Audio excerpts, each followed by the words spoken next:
Hello मुलांनो, कसे आहात?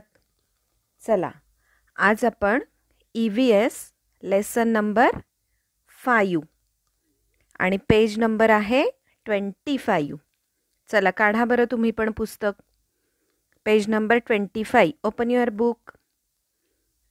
The importance of keeping sharp instruments safely.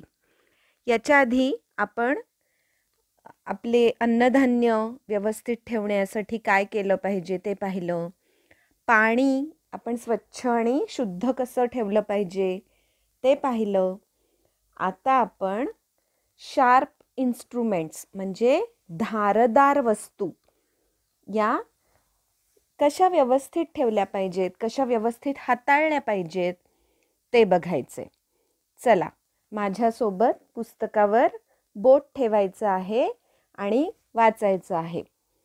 We use sharp instruments like knives, pointed instruments, cutter, scraper, scissors, blades, needles, pins, packing needles, nail cutter, etc.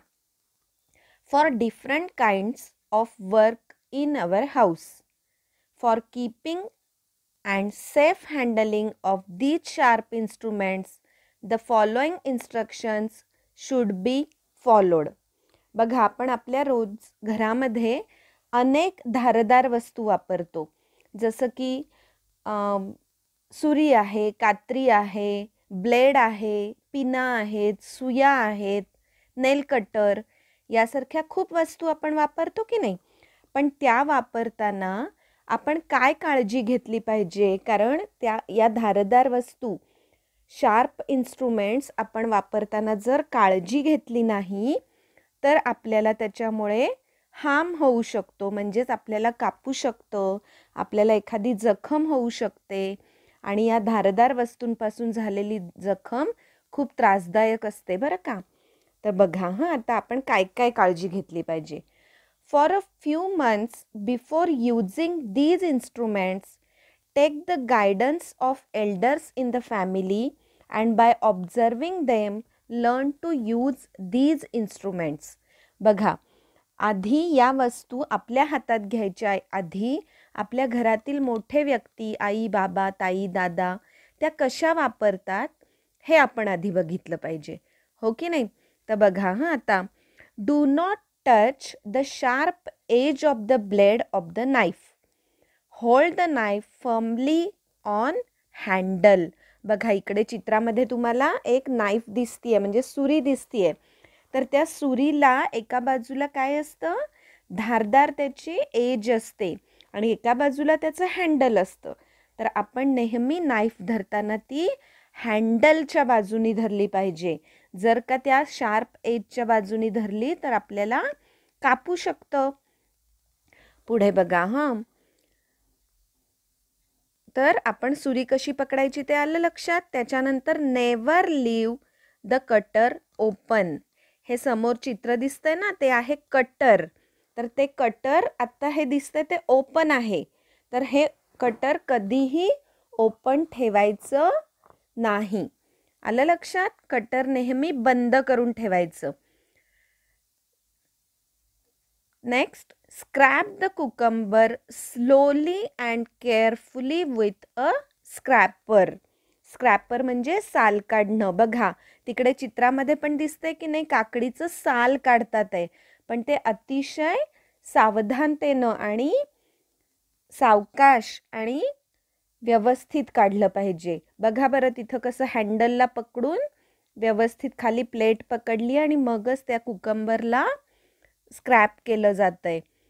त्यानंतर do not leave the pair of scissors open.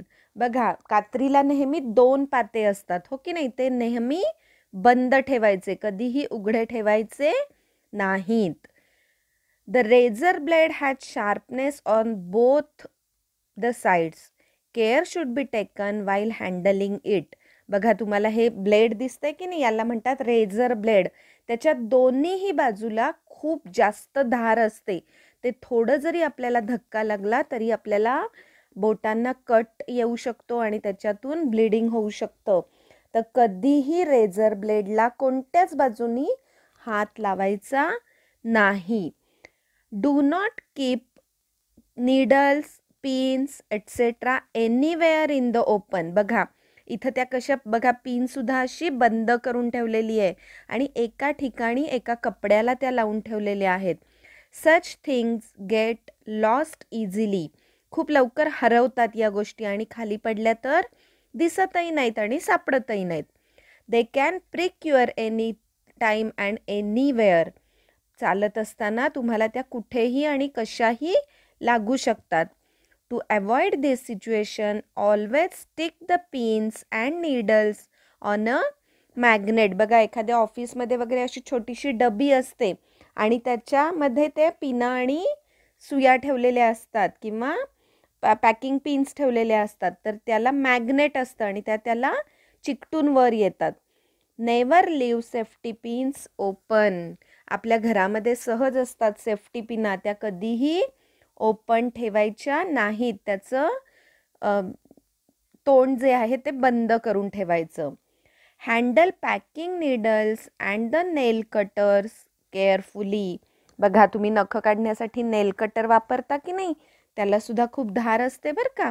ते सुद्धा खूप सावधानतेनं आणि आधी आईबाबा कसं वापरतात ते बघायचं आणि मग त्यांच्या समोरच आपण या वस्तू हाताळायच्या. Do not use all this instruments as play things. ज्या शार्प इन्स्ट्रुमेंट्स आहेत आणि आपल्या घरामध्ये भरपूर शार्प इन्स्ट्रुमेंट्स असतात, ते कधीही खेळण्याची वस्तू म्हणून खेळायला घ्यायचं नाही. After using these instruments put them immediately in their proper places. या सगळ्या शार्प इन्स्ट्रुमेंट्स जे आहेत, जे मी तुम्हाला आधी सांगितले, काय काय असतं आपल्या घरामध्ये. नाईव्ज असतात, कटर असतात, scraper, scissor, blades, needles, pins, packing needles, nail cutter. हे सगळं आपण जर का कामासाठी घेतलं तर ते परत त्याच्या जागेवरच ठेवून द्यायचं. Do not keep knives, scissors on the edge of the table. टेबलच्या कडेला कधीही ठेवायचं नाही, कारण त्याला जरी by a little push they may fall on the ground and hurt somebody. कधीही ते धक्का लागून खाली पडू शकतं. पायावर पडलं तर आपल्या पायाला पण जखम होऊ शकते. While handling over sharp instruments like scissors, knives or compass to others, always place the pointed side towards yourself and the handle side on the opposite direction. बघा हां, जेव्हा तुम्ही कात्री दुसऱ्याला देणार आहात तेव्हा कात्रीचे दोन्ही फेसेस जे आहेत, शार्प एजेस जे आहेत, त्या बंद करून त्या आपल्याकडे धरायच्या आणि त्याचं हँडल समोरच्या व्यक्तीकडे द्यायचं.